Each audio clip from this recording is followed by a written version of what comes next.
السلام علیکم ورحمۃ اللہ وبرکاتہ۔ ناظرین، امید ہے آپ لوگ خیریت سے ہوں گے۔ آج ہم تعلیم الاسلام حصہ چوتھا کا رسالت کا بیان پڑھیں گے۔ سوال: قرآن مجید میں ہے وَإِن مِّنْ أُمَّةٍ إِلَّا خَلَا فِيهَا نَذِيرٌ، سورہ فاطر کی آیت ہے، یعنی کوئی قوم ایسی نہیں جس میں خدا کی طرف سے کوئی ڈرانے والا نہ آیا ہو۔ اور دوسری جگہ فرمایا ہے وَلِكُلِّ قَوْمٍ ہَادٍ، سورہ رعد کی آیت ہے، یعنی ہر قوم کے لیے ہدایت کرنے والا بھیجا گیا ہے۔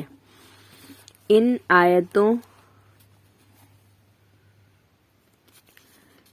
آیتوں سے معلوم ہوتا ہے کہ ہر ملک اور ہر قوم میں خدا کی طرف سے کوئی پیغمبر بھیجا گیا ہے۔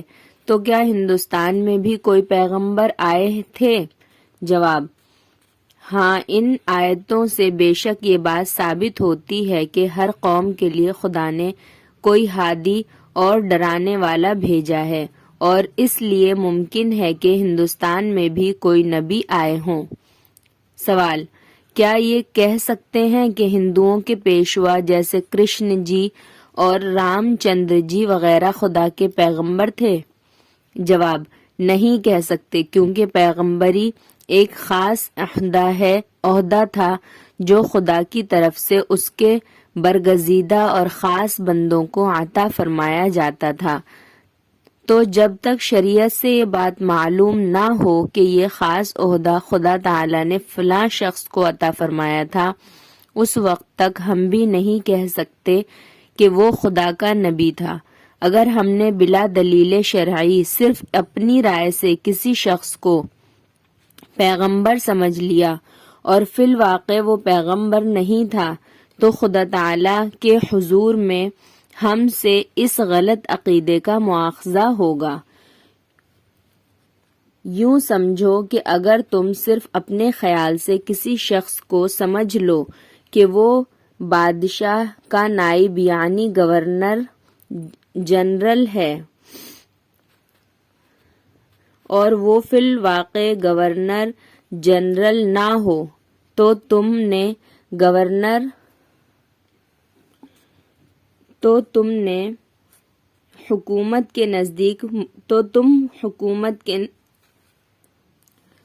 حکومت کے نزدیک مجرم ہوگے کہ ایک ایسے شخص کو جسے بادشاہ نے گورنر جنرل نہیں بنایا ہے، تم نے گورنر جنرل مان کر بادشاہ کی طرف ایک غلط بات کی نسبت کی۔ پس گزشتہ لوگوں میں سے ہم خاص طور پر انہی بزرگوں کو پیغمبر کہہ سکتے ہیں جن کا پیغمبر ہونا شریعت سے ثابت ہو اور قرآن مجید یا حدیث شریف میں ان کو پیغمبر بتایا گیا ہو۔ ہندوؤں یا اور قوموں کے پیشواؤں کے متعلق ہم زیادہ سے زیادہ اس قدر کہہ سکتے ہیں کہ اگر ان کے عقائد اور اعمال درست ہوں اور ان کی تعلیم آسمانی تعلیم کے خلاف نہ ہو اور انہوں نے خلق خدا کی ہدایت اور رہنمائی کا کام بھی کیا ہو، تو ممکن ہے کہ وہ نبی ہوں، مگر یہ کہنا کہ وہ یقیناً نبی تھے بے دلیل بات اور اٹکل کا تیر ہے۔ سوال: حضور رسول مقبول صلی اللہ علیہ وسلم کے متعلق کیا عقیدے رکھنے چاہیے؟ جواب: آپ خدا تعالی کے بندے اور ایک انسان اور خدا کے رسول تھے۔ نمبر 2، خدا تعالی کے بعد آپ تمام مخلوق سے افضل ہیں۔ نمبر 3، آپ گناہوں سے معصوم ہیں۔ نمبر 4، آپ پر خدا تعالی نے قرآن مجید نازل فرمایا۔ نمبر 5، آپ کو شب معراج میں خدا تعالی نے آسمانوں پر بلایا اور جنت، دوزخ وغیرہ کی سیر کرائی۔ نمبر 6، آپ نے خدا تعالی کے حکم سے بہت سے معجزے دکھائے۔ نمبر 7، آپ خدا تعالی کی بہت زیادہ عبادت اور بندگی کرتے تھے۔ نمبر 8، آپ کے اخلاق اور عادات نہایت اعلیٰ درجے کے تھے۔ نمبر 9، آپ کو خدا تعالیٰ نے بہت سی گزشتہ اور آئندہ باتوں کا علم عطا فرمایا تھا جن کی آپ صلی اللہ علیہ وسلم نے اپنی امت کو خبر دی۔ نمبر 10، آپ کو خدا تعالیٰ نے تمام مخلوق سے زیادہ علم عطا فرمایا تھا، لیکن آپ عالم الغیب نہیں تھے، کیونکہ عالم الغیب ہونا صرف خدا تعالیٰ کی شان اور اسی کی خاص صفت ہے۔ نمبر 11، آپ خاتم النبیین ہیں کہ آپ کے بعد کوئی نیا نبی نہیں ہوگا۔ ہاں، حضرت عیسیٰ علیہ السلام جو پہلے زمانے کے پیغمبر ہیں، آسمان سے اتریں گے اور اسلامی شریعت کی پیروی کریں گے۔ نمبر 12، آپ انسانوں اور جنات سب کے لیے رسول ہیں۔ نمبر 13، آپ قیامت کے روز خدا تعالیٰ کی اجازت سے گناہ گاروں کی شفاعت کریں گے۔ اسی وجہ سے حضور صلی اللہ علیہ وسلم کو شفیع المذنبین کہتے ہیں، اور خدا تعالیٰ حضور صلی اللہ علیہ وسلم کی شفاعت قبول بھی فرمائے گا۔ نمبر 14، آپ نے جن باتوں کا حکم کیا ہے ان پر عمل کرنا، اور جن سے منع کیا ہے ان سے باز رہنا، اور جن واقعات کی خبر دی ہے ان کو اسی طرح ماننا اور یقین کرنا امت پر ضروری ہے۔ نمبر 15، آپ صلی اللہ علیہ وسلم کے ساتھ محبت رکھنا اور آپ کی تعظیم اور تکریم کرنا ہر امتی کے ذمے لازم ہے، لیکن تعظیم سے مراد وہی تعظیم ہے جو شرعی عقائد کے موافق ہو، اور خلاف شرع باتوں کو تعظیم یا محبت سمجھنا نادانی ہے۔ سوال، معصوم ہونے سے کیا مراد ہے؟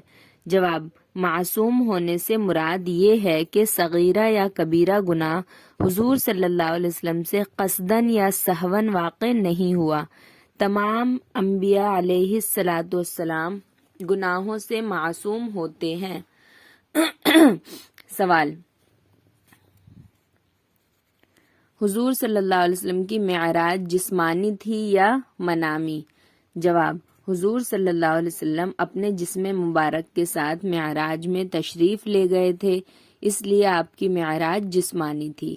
ہاں، اس جسمانی معراج کے علاوہ چند مرتبہ حضور صلی اللہ علیہ وسلم کو خواب میں بھی معراج ہوئی ہے، وہ منامی معراجیں کہلاتی ہیں، کیونکہ منام خواب کو کہتے ہیں، لیکن حضور صلی اللہ علیہ وسلم کا خواب اور اسی طرح تمام انبیاء علیہ السلام کے خواب سچے ہوتے ہیں، ان میں غلطی اور خطا کا شبہ نہیں ہو سکتا۔ پس حضور صلی اللہ علیہ وسلم کی ایک معراج تو جسمانی معراج تھی، اور 4 یا 5 معراجیں منامی تھیں۔ سوال، شفاعت سے کیا مراد ہے؟ جواب، شفاعت سفارش کو کہتے ہیں۔ قیامت کے دن حضور صلی اللہ علیہ وسلم خدا تعالیٰ کے سامنے گناہ گار بندوں کی سفارش کریں گے۔ حضور صلی اللہ علیہ وسلم کو یہ فضیلت عطا ہو چکی ہے، لیکن پھر بھی خدا تعالیٰ کے جلال و جبروت کے ادب سے حضور صلی اللہ علیہ وسلم بھی شفاعت کی اجازت مانگیں گے۔ جب اجازت ملے گی تو شفاعت فرمائیں گے۔ حضور صلی اللہ علیہ وسلم کے علاوہ اور انبیاء اور اولیاء، شہداء وغیرہ ہم بھی شفاعت کریں گے، وغیرہم بھی شفاعت کریں گے، لیکن بلا اجازت کوئی شخص شفاعت نہ کر سکے گا۔ سوال، کس قسم کے گناہوں کی معافی کے لیے شفاعت ہوگی؟ جواب، سوائے کفر اور شرک کے باقی تمام گناہوں کی معافی کے لیے شفاعت ہو سکتی ہے۔ کبیرہ گناہوں والے شفاعت کے زیادہ محتاج ہوں گے، کیونکہ صغیرہ گناہ تو دنیا میں بھی عبادتوں سے معاف ہوتے ہیں۔ ناظرین، امید ہے یہ سبق آپ کو سمجھ میں آیا ہوگا۔ کل انشاءاللہ ایمان اور اعمال صالحہ کا بیان پڑھیں گے۔ ویڈیو کو لائک کر دیجئے، چینل کو سبسکرائب کر لیجئے۔ السلام علیکم ورحمۃ اللہ وبرکاتہ۔